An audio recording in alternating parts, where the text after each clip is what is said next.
โมเลข้าวที่มากาแฟน้ำมาแอนอยู่ปากซองยังที่เห็นหน้าน้องบ่มีมือว่าสีลืมและยามมาหืมน้ำล่วงแล้วหัวใจเก่ามันเอาอังนั่งน้ำตาลังย้อยไอ้ล้อแล้วน้องบ่มาและจังแม่นตัวให้อายทาน้ออายทาพาอยู่บนสนามและยามที่เห็นแต่ความหลังผักผ่านมาแต่โอ้โห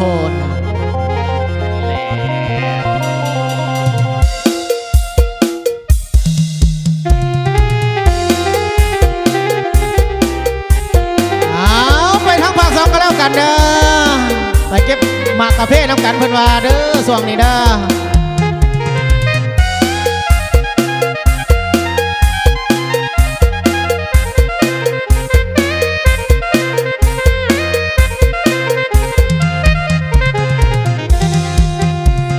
ใหม่ซ้ำไว้ก็วรนอง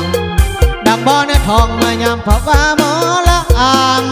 เสียงบ้องส่งโจเสียงเขาโจน้ำน้ำยำเด่นยำคำคิดนำน้องบ่วายเรื่องลาย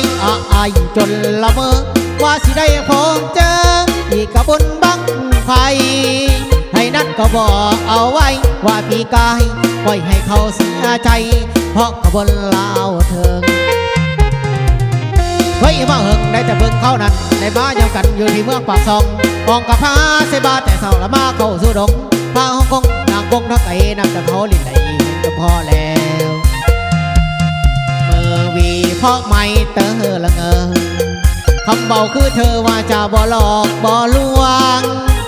รักแท้อย่าให้ภาวะแต่พุ่มพวงพอจะซ้ำในสวงพอเขายีเขาเจอจากไป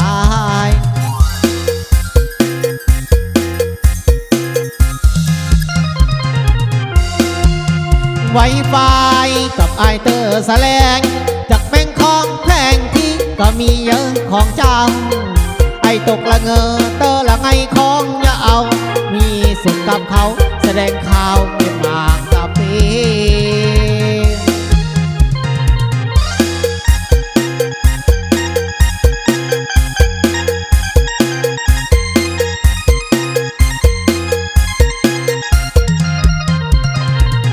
ใจเลี้ยวเนี่ยผู้หญิงคนเดียวไหลหักไหลแบงใจเลี้ยวเนี่ยผู้หญิงคนเดียวไหลหักไหลแบงอันนี้เสียทั้งแง่งบองเชี่ยวก็สีก็มองเศร้าก็สีเก่งฮักนี้แข่งอยู่มาศาสตร์แห่งช่อละมา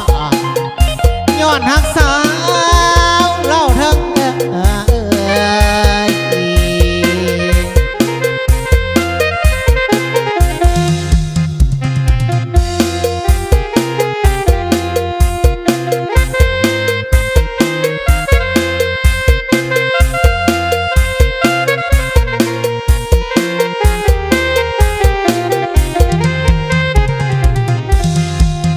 ไวไฟ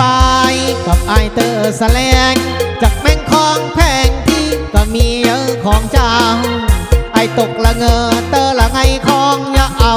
มีสุขกับเขาแสดงข่าวเก็บมากกับพี่